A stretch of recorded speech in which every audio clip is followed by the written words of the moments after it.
Siapa yang menyangka, ternyata anak yang berdua inilah yang berhasil membunuh Abu Jahal, pemimpin perang orang Quraisy, panglima ya, akhirnya terbunuh sama anak kecil, umur 13-14 tahun. Disangka orang Quraisy nih Pak, anak-anak kecil main, orang sedang perang, dek sana main, ini orang perang nih, kena kalian nanti. Rupanya bisa dia menjebol ke dalam Pak, disabetnya lah kaki dari Abu Jahal, terjatuh Abu Jahal Pak, dihajarnya lagi Pak.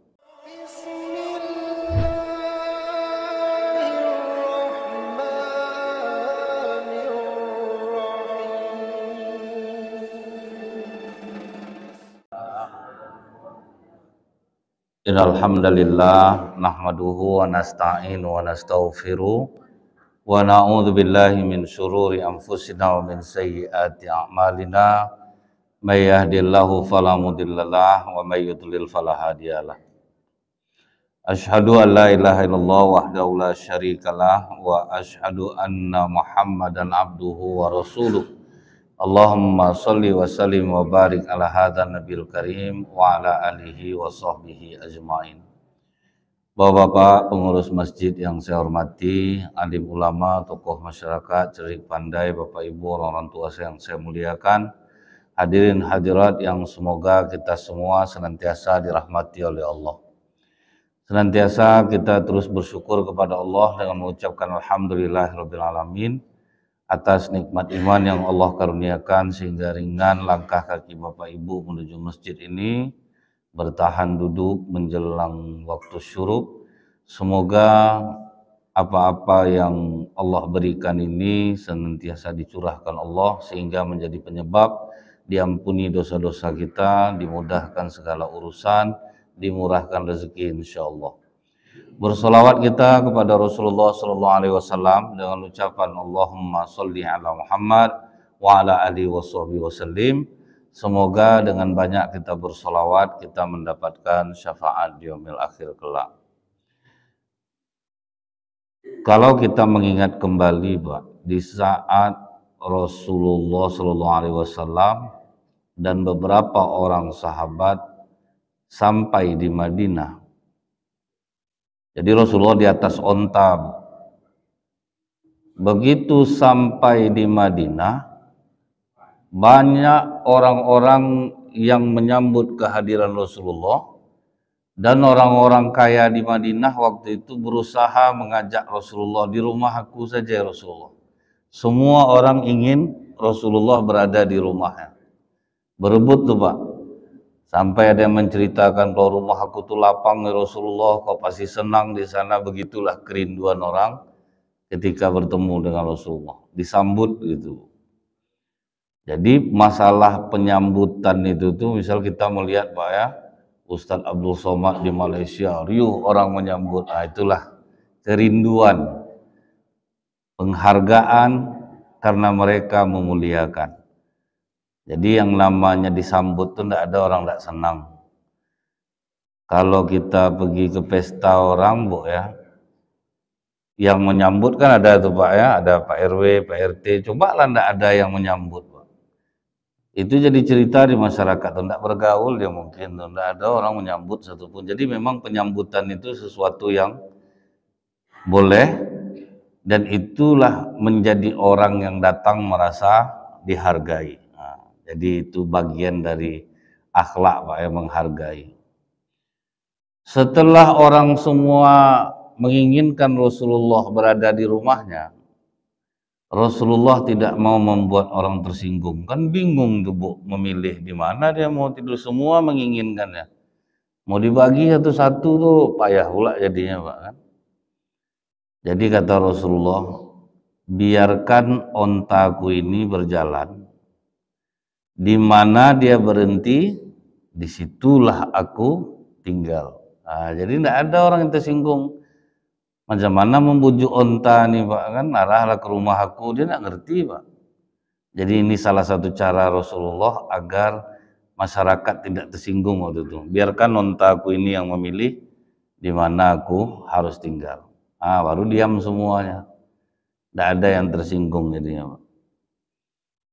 Ternyata onta itu berhenti di sebuah rumah di tengah kota Madinah, tapi rumah orang miskin, Bu. Bukan pula orang kaya, Pak. Yaitu rumah Abu Ayyub Al-Ansari radhiyallahu anhu. Rumah berlantai 2 tapi kayu. Pokoknya sangat sederhana lah. Tidak ada yang bisa untuk membantah keadaan itu. Abu Ayyub Al-Ansari langsung dia meloncat kegirangan, Pak. Tidak nyangka dia ternyata rumahnya yang terpilih untuk tempat Rasulullah tinggal. Memang badan kita ini bisa menyesuaikan, Pak. Dia dibawa senang, bisa dia. Dibawa susah, bisa juga dia. Jadi Rasulullah itu tidak ada memilih di mana tempat yang nyaman, tidak ada. Apa yang menjadi keputusan Allah, disitulah dia tinggal. Macam kami ini, Bu, diundang orang misal keluar daerah. Ada daerah itu yang tidak punya penginapan, Pak. Ada yang tidur di masjid, ada yang tidur di rumah warga. Bisa badan kita ini menyesuaikan rupa, Pak. Yang tidak terbayang sama kita bisa tidak tidur di bangku bengkok-bengkok. Bisa juga rupanya, Pak. Bisa dia menyesuaikan.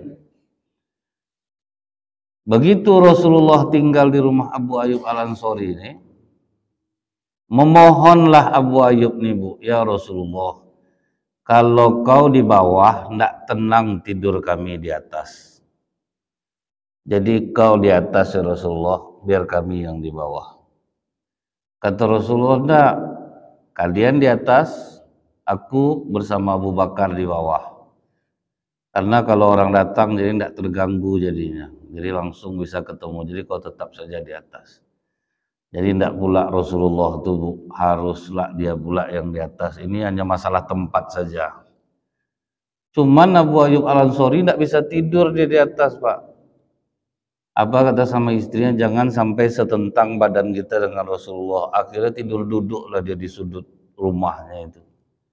Jangan sampai sejajar sama Rasulullah. Tidak mungkin Rasulullah di bawah kita, terus kita di atasnya. Padahal menurut Rasulullah tidak ada masalah. Jadi orang Islam itu bukan gila hormat. Ada dia boleh diletakkan penghormatan itu. Ada di satu sisi tidak ada menjadi masalah tempat di mana duduk.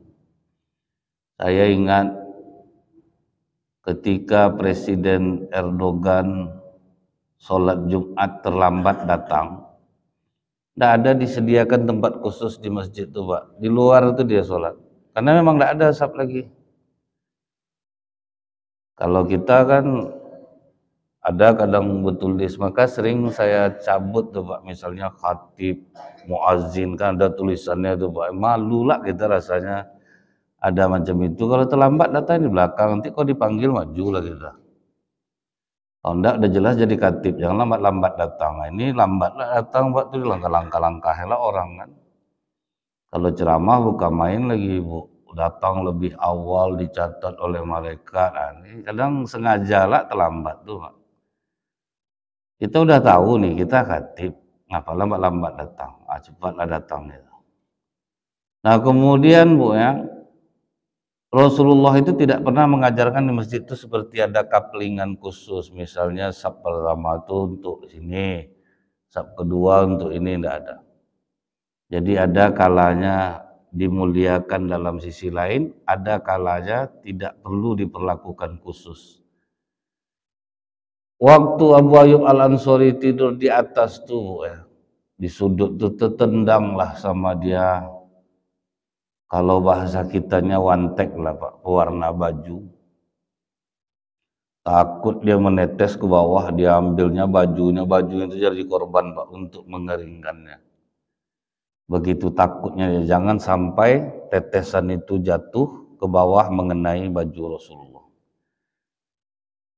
Setelah itu, Pak, begitu Rasulullah di hari kedua di rumah ini, mulailah banyak orang mengantar makanan.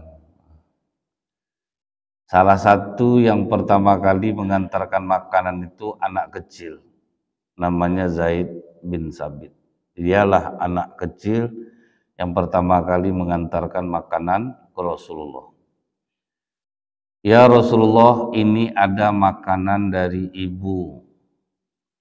Kemudian diterima oleh Rasulullah, dipegang Rasulullah kepalanya, didoakanlah oleh Rasulullah. Doa Rasulullah, semoga Allah memberikan pemahaman kepada agama terhadapmu. Itulah berkah doa Rasulullah kepada Zaid bin Sabit itu. Dan kalau kita ingat lagi berkah doa Rasulullah ini, makanya kita tuh Pak, minta doa ke orang, minta doa ke orang-orang soleh itu jangan sampai disia-siakan. Karena kita tidak pernah tahu Pak ya, di tangan siapa doa kita ini terkabul. Dan jangan pernah menganggap kesolehan orang itu berdasarkan pakaiannya. Kan orang ada kalau misal orang pakai baju koko, pakai sorban, nah ini berarti orang soleh nih. Belum tentu juga. Atau pakai jubah, pakai apa atau macam pakaian saya ini berarti orang soleh nih. Jangan sampai menilai kesolehan orang dari sisi pakaiannya. Kalau Bapak Ibu ingat lagi, dulu di Madinah itu lama hujan tidak turun, Pak. Udah berkali-kali orang sholat minta hujan, Pak. Setetes pun tidak dikabulkan oleh Allah. Udah bingung ulama di Madinah, di manalah kena lagi ini. Berkali-kali istiqoroh tidak dikabulkan Allah. Pas tengah malam, ulama ini dia sedang duduk di Masjid Nabawi itu itikaf, lampu kan tidak ada Pak. Nampak dia masuk tukang sol sepatu, tukang jahit sepatu di Madinah, masuk dia ke masjid Bu, tengah malam tuh. Habis dia beruduk, diperhatikan oleh ulama ini. Kemudian sholatlah tukang jahit sepatu itu 2 rakaat. Setelah itu berdoa dia kepada Allah, ya Allah, ampunilah dosa-dosa kami. Turunkanlah hujan untuk kami ya Allah. Dalam hati ulama Madinah ini apa Pak? Sedangkan ulama aja yang berdoa, tidak turun hujan. Dia pula yang berdoa, sempat itu Pak. Ajaibnya apa Bu? Begitu tangannya turun ke bawah, turun hujan selebat-lebatnya di Madinah. Menangis ulama ini Bu. Dia selama ini nyangka amalannya udah hebat, rupanya tukang sol sepatu Pak. Yang berdoa baru hujan diturunkan oleh Allah. Diintai terus sama ulama Madinah nih, habis sholat subuh diikuti dia dari belakang. Begitu dia tahu dia diikuti, ada apa Syekh? Kenapa mengikuti saya? Aku mendengar kau berdoa kepada Allah tadi. Mendengar itu, jangan ikuti aku Syekh. Pindah dia dari Madinah itu, tidak pernah muncul-muncul lagi. Nah, jadi kalau orang kita ini kan suka menilai kesolehan orang kan dari sisi pakaian yang dia pakai Pak. Memang betul juga tuh, memang kata Rasulullah apa Bu? Ketika sahabat bertanya, ya Rasulullah, aku ini suka pakaian bagus, aku suka kuda aku bagus, apakah aku sombong ya Rasulullah? Kata Rasulullah, tidak. Allah itu maha indah dan menyukai keindahan. Jadi pakaian harus juga. Cuman di sisi lain rupanya tidak bisa kita menganggap remeh orang-orang yang rajin sholat dengan dandanan yang biasa. Gaya biasa aja Bu ya, apalagi kalau sempat Bapak Ibu sholat di Jepang, imam tato banyak Pak. Imam masjid di Jepang itu mantan mafia Yakuza Pak, bertato semua mukanya. Dan hebatnya apa Bu, kalau orang naik haji, bertato pun kita tidak ada jadi remeh sama orang di Arab Saudi Pak. Kan kita pas tawaf itu kan tato banyak orang tuh Bu ya, tidak ada jadi masalah sama orang di sana Pak. Kalau kita ini kadang udah menganggap kalau kita udah rajin sholat itu tuh pasti kita masuk surga, tuh orang masuk neraka. Itu tuh yang ngeri itu. Padahal Kalau sempat orang itu bertobat dia sungguh-sungguh, bisa jadi lebih tulus pula keimanan dia lagi daripada orang-orang yang udah lama sholat. Maksudnya kita yang udah sholat, syukurilah kita dikasih Allah keinginan beribadah tanpa harus menganggap remeh orang lain yang dia sholat dengan menggunakan pakaian yang biasa. Nah, jadi begitu Rasulullah SAW mendoakan Zaid, kemudian doa ini dikabulkan oleh Allah, kita ingat ketika perang Badar, Pak. Itu ada anak-anak kecil 2 orang yang mendaftar ikut perang. Satu namanya Mu'az bin Ammar al-Jamuh, satu lagi Mu'awiz bin Afra. Kata Rasulullah, orang tua kalian masih hidup enggak? Masih ya Rasulullah. Kalian ingin mendapatkan pahala jihad fisabilillah? Ingin ya Rasulullah. Berbaktilah kalian kepada kedua orang tua kalian. Jadi jihadnya seorang anak remaja itu, Pak, sama nilainya dengan perang di jalan Allah itu ketika dia berbakti kepada kedua orang tua. Apapun yang dikatakan orang tuanya, dia dengarkan, dia ikuti, sekalipun dia berbeda pandangan, tetap dia hormat kepada orang tuanya. Ini nilainya jihad fisabilillah, karena berat, Pak. Kadang orang tua ini pemarah, kadang orang tua ini cerewet, makanya anak yang bisa menahan tetap dia patuh jihad fisabilillah. Kadang, Bu, ya, orang yang mengikuti apa kata orang tuanya, mungkin hari ini dia tidak sejalan, tapi suatu saat dia tahu inilah hikmah dari mengikut orang tua, akhirnya dia selamat.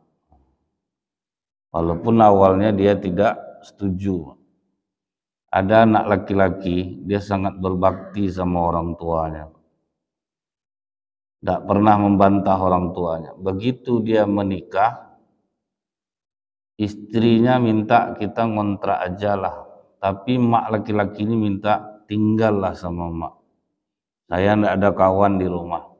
Di sisi lain kan sebetulnya bagus kalau kita ngontrak, tidak ada aib yang nampak. Tapi dia tidak mau membantah orang tua, tinggal di rumah orang tua. Begitu sudah tinggal di rumah orang tuanya, anak laki-laki ini kurang penghasilannya. Jadi dia dipekerjakan emaknya di lahan karet, kemudian dia katakan kepada menantunya, kalau ada butuh uang apa-apa nak minta sama mama. Tak mau menantunya ini, Pak, masa minta-minta, kata suaminya ini, kan aku kerja sama mama, jadi apa yang kau mau minta sama mama. Akhirnya lama-lama, Bu, ya, melawanlah menantu ini. Aku pokoknya ingin kita pindah dari sini. Tapi yang si laki-laki ini tetap ingin sama emaknya. Berpisahlah dia jadinya, Bu. Baru dia tahu hikmahnya. Awalnya kesal saya gara-gara emak saya berpisah akhirnya. Rupanya baru dia tahu hikmahnya. Istrinya ini tipe yang tidak akan pernah berubah, Pak. Jadi sholat tidak mau, apa tidak mau. Jadi udah coba dia untuk memperbaiki istrinya, ternyata tidak bisa. Jadi awalnya dia tidak setuju dengan emaknya, akhirnya dia tahu kenapa ini terjadi. Ternyata ini istri memang tidak akan pernah bisa berubah. Nah, dia ada orang bisa berubah, ada yang enggak. Jadi bakti anak itu kepada orang tua nilainya jihad fisabilillah karena pasti berat. Karena banyak kita ini akan berbeda dengan orang tua. Tapi kalau mengikut pasti ada hikmah di baliknya. Nah, kemudian kata anak yang berdua ini, kami pandai main pedang ya Rasulullah. Makanya kami mendaftar perang ini karena kami pandai main pedang. Tidak nak, pulanglah kalian berdua. Pulanglah mereka berdua, Pak. Tidak lama sudah tuh emaknya yang membawa ke Rasulullah. Mereka ini memang masih kecil ya Rasulullah. Kenapa kami mengantar dia untuk berperang? Karena keahlian mereka memainkan pedang di atas rata-rata. Kemampuan mereka di atas rata-rata. Kata Rasulullah, coba tes dulu. Begitu dites main pedang, ternyata memang bagus, Pak. Hampir sama orang-orang dewasa gaya mereka mainkan pedang. Dan ternyata sampai sekarang ini pun banyak anak-anak yang punya kemampuan lebih hampir sama dengan orang-orang besar. Baik pencak silat, baik kemampuannya memang bagus. Akhirnya kata Rasulullah, oke, kalian lulus, kalian boleh ikut perang, tapi posisi kalian di barisan belakang. Siapa yang menyangka ternyata anak yang berdua inilah yang berhasil membunuh Abu Jahal, pemimpin perang orang Quraisy, panglima ya. Akhirnya terbunuh sama anak kecil, umur 13-14 tahun. Disangka orang Quraisy nih, Pak, anak-anak kecil main, orang sedang perang, dek, sana main. Ini orang perang nih, kena kalian nanti. Yang rupanya bisa dia menjebol ke dalam, Pak. Disabetnya lah kaki dari Abu Jahal, terjatuh Abu Jahal, Pak, dihajarnya lagi, Pak. Walaupun akhirnya tangannya puntung, Bu, yang namanya Mu'az bin Amr al-Jamuh. Dia terus perang, tangannya tergantung-gantung, Pak, dipijaknya tangan itu ditariknya, Pak, biar diputus sekalian. Itu betul lah, ternyata anak-anak tetapi mental dewasa. Zaid bin Sabit ikut pula lah mendaftar waktu perang Badar itu. Ditanya oleh Rasulullah, kau ingin mendapatkan pahala jihad fisabilillah? Ingin ya Rasulullah. Pulang kau ke rumah, berbakti kau kepada orang tuamu. Menangislah Zaid nih pulang. Mamaknya lah datang ke Rasulullah. Coba dites dia main pedang dulu ya Rasulullah. Rupa pas main pedang memang lemah, Pak. Tidak pandai main pedang. Ini pula mau ikut perang nih. Kata Rasulullah memang tidak bisa, dia tidak pandai main pedang. Cara ngangkat, cara megang aja udah payah dia. Dia memang tidak pandai memainkan pedang ya Rasulullah. Tapi hafalannya sangat kuat. Seluruh ayat-ayat yang turun dia hafal semuanya. Dia tahu kapan ayat itu turun, apa maksudnya, dia hafal semuanya. Dia pandai menulis dan kemampuannya cepat untuk menguasai pelajaran. Itulah berkah doa Rasulullah itu, Pak. Jadi suka aja kita, Bu, minta doa sama orang, minta doa sama orang. Kemudian dites Rasulullah, Pak. Coba kau baca Al-Quran. Dibacanya lah di luar kepala. Apa maksud tujuan ayat itu, gimana turunnya, apa kisahnya. Disuruh Rasulullah menulis, ternyata pintar, Pak. Maka kata Rasulullah, kau aku angkat menjadi sekretaris pribadi Rasulullah, bagian penulis wahyu. Kemudian kata Rasulullah, kau bisa tidak menguasai bahasa Yahudi? 3 hari putus sama dia belajar bahasa Yahudi. Berkah doa Rasulullah, berkah kelebihan yang dikasihkan Allah kepada dirinya, menjadikan Zaid bin Sabit di umur 13 tahun menjadi penulis wahyu. Kan dahsyat dia, Pak, ya. Doa Rasulullah, keahlian yang dikasihkan oleh Allah. Jadi kalau Bapak Ibu paham apa kelebihan anak-anak sendiri, mungkin agak lebih memudahkannya untuk menjadi orang sukses di masa depan. Nampak anak suka nokok-nokok kayu, ini nampak jadi tukang besok nih. Arahkan dia ke teknik ke teknik gitu. Jadi paling tidak dia jadi tukang mahal nanti, Pak. Karena rata-rata orang, Bu, ya, berhasil ketika dia mengerjakan pekerjaan yang dia cintai, walaupun tidak sekolah, Pak. Bukan berarti pendidikan itu tidak penting.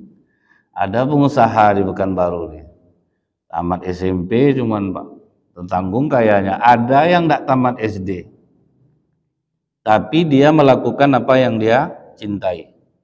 Istilah sekarang tuh, Bu, the right man, the right job. Itu sekarang di kantor, Pak. Orang-orang di Eropa kata ibu butuh dia ijazah anak-anak bapak ibu, nggak butuh dia lagi pak, bisa ngerjakan ini kan gitu sistemnya sekarang bu. Disebarnya informasi di internet, siapa yang bisa buat ini silakan buat. Mau anak kelas 3 SD nggak peduli dia pak, dibayarnya mahal. Jadi ijazah itu hanya penanda pernah sekolah, tapi bukan berarti bisa untuk bersaing.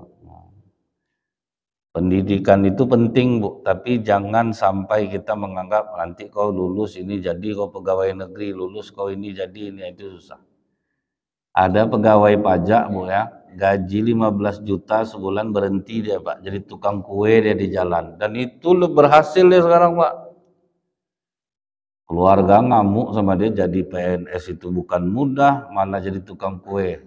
Dia bagi-bagi resep bu, cara membuat kue, lebih bahagia dia sekarang lagi. Karena dia mengerjakan pekerjaan yang dia cintai. Orang yang biasa ngurus-ngurus orang, misal di masyarakat nih Pak, asal ada kepentingan masyarakat sibuk dia, turun dia, tulus dia. Ini enggak apa nih, majulah jadi anggota dewan. Nah, kan gitu Pak ya. Berarti dia memang suka nguruskan orang. Ada masyarakat masalah dia turun, ada masyarakat masalah dia turun. Itu enggak apa, naikkanlah dia jadi anggota dewan Pak. Cuman pas mau naik baru dekat sama masyarakat, ini janganlah Pak. Dia kan udah mau naik, dia baru dekat masyarakat, 5 tahun hilang kemarin Pak, nggak ada. Pas sudah mau masuk baru aktif di masyarakat, banyak. Ini yang seperti ini yang paling banyak nih Bu. Jadi tunjuk orang berdasarkan keahliannya, maka dia akan mengerjakannya sepenuh hati dan dia akan bisa berhasil. Kemudian Bapak Ibu, Abbas paman Rasulullah pernah ketika Zaid ini naik kuda Pak, setelah Rasulullah wafat, itu tali kekang kuda Zaid itu Abbas paman Rasulullah itulah yang memegangnya Pak. Kata Zaid, jangan paman, jangan kau yang memegang tali itu. Kata Abbas, beginilah kami diajarkan Rasulullah untuk memuliakan ulama. Jadi dia itu dianggap ulama Nabi. Begitulah paman Nabi menghargai Zaid. Kemudian Zaid buru-buru turun, disalamnya paman Nabi ini, diciumnya tangannya, ditarik oleh Abbas. Kenapa kau mencium tangan aku? Begini pula lah kami diajarkan Rasulullah untuk memuliakan keluarganya. Jadi kalau Bapak nampak orang mencium-cium tangan karena memuliakan seseorang, itulah bukan sesuatu hal yang salah. Ada kita nampak orang tua diciumnya tangan ulama Pak, itu bukan sesuatu hal yang salah, bukan tidak sopan anak muda nih. Orang tua ini menghargai ilmunya. Kalau umur mungkin orang tua ini jauh, tapi ilmu ulama muda ini tinggi. Diciumnya tangan ulama muda nih Pak, itu bukanlah sesuatu hal yang salah. Tapi janganlah ustaz-ustaz macam kami ini pula Bapak cium tangannya, tidak ada berkah sama Bapak Pak. Lebih tinggilah alaman Bapak Ibu, dia ulama Pak, dia beda nih Pak. Kalau kami ini dai namanya nih Bu. Kalau ulama itu dia berbeda Pak. Kalau dai ini cium tangannya, dia yang tambah sombongnya dia nanti. Dia kadang-kadang adalah ustadz nih Bu, mentang dicium tangannya, dia lah yang mengasih-ngasihkan Pak. Dia lah yang ngasih-ngasih kan. Tidak ada lah basa-basi sedikit pun. Bahwa kalau kita ngeri kalau diperlakukan orang macam itu, kita yang tahu Bu. Macam Syekh Ramadan Al-Buti, ulama Syria yang meninggal kena bom sedang khatib Jumat tuh Pak. Ketika Habib Al-Jufri ceramah di Syria, hadir dia di pengajian tuh Pak. Dia mau ikut pengajian Bu. Apa kata Habib? Enggak, saya akan hentikan ceramah saya karena ada seorang ulama besar di sini. Justru kata dia, hati saya sedang kotor, saya ingin mendengarkan pengajian. Itulah mental ulama itu Pak. Rendah hati Pak. Tidak ada merasa ilmunya lebih banyak daripada orang lain. Mental macam itu kan payah gitu Pak. Susah Pak. Banyak kadang kami ustadz ini Bu, pas ceramah subuh bangun subuh Pak. Kalau tidak ceramah subuh tidak ada yang bangun. Banyak juga kejadian. Masyarakat nih Bu, dia tahu dia. Kadang kita dapat cerita, Kalau udah ceramah dia baru hadir dia ke masjid Ustaz. Kalau enggak ceramah enggak pernah subuh muncul ke masjid. Kadang hari biasa enggak sholat dia. Ada waktu itu ingat saya imam masjid kontraknya belum diperpanjang, Pak, enggak mau dia sholat jamaah, Pak. Ah, ngapa enggak sholat jamaah? Kontrak belum diperpanjang. Jadi masalah kontrak, Pak. Udah macam rumah ya. Jadi susah, Pak. Kalau macam kami ini dianggap sebagai ulama, sangat jauh. Baru dai. Kalau ulama itu udah lahir batin, Pak. Mau ditengok Allah, enggak ditengok Allah, amalannya stabil. Enggak ada ngaruhnya sama dia. Kemudian Abu Ayyub Al-Ansori berebutlah, Pak, dengan masyarakat yang mengantarkan makanan. Nah, kalau Abu Ayyub Al-Ansori apa yang diintainya, Bu? Jejak tangan Rasulullah di makanan yang dia berikan itu diintainya tiap hari itu. Di mana ada jejak Rasulullah, dari situ dia makan. Dari situ dia makan. Jadi orang-orang mengharapkan berkah itu, dan Rasulullah tidak marah, Pak. Rasulullah sama sekali tidak marah. Abu Ayyub memperlakukan seperti itu, di mana jadi Rasulullah di situ dia makan. Dia berharap berkahnya. Jadi memang bertawassul kepada orang-orang soleh dengan amalan-amalan itu, Pak, pengaruhnya besar, Pak.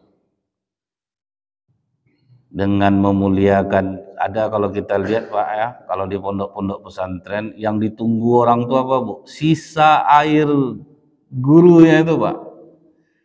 Nampak sisa air guru, berebutlah dia meminumnya itu.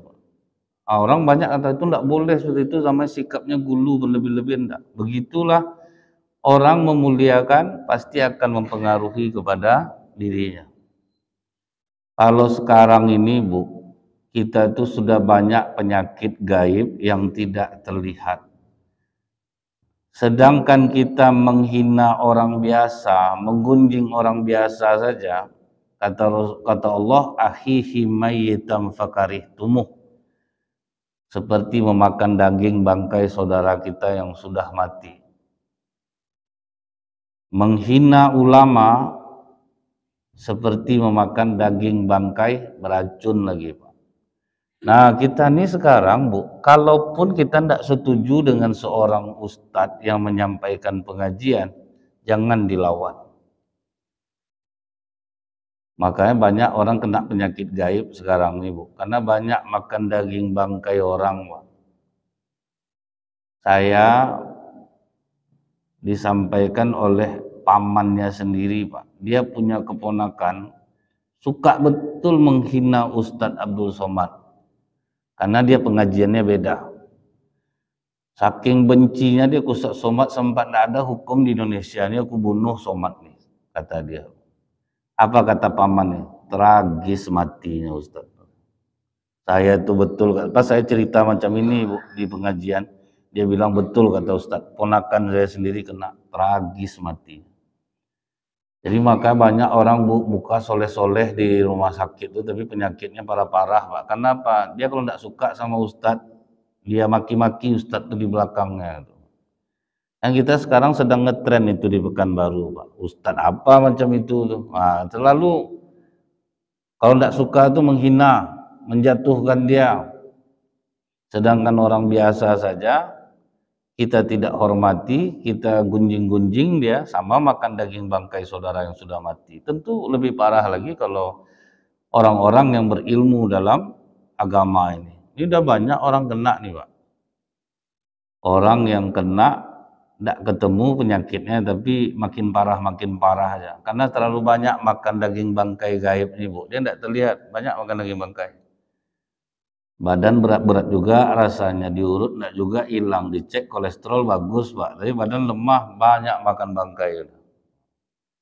Makanya para sahabat tuh berharap berkah itu walaupun dari jejak tangan Rasulullah, dari air wudhu Rasulullah, dari keringat Rasulullah aja banyak yang berebut tuh, Pak.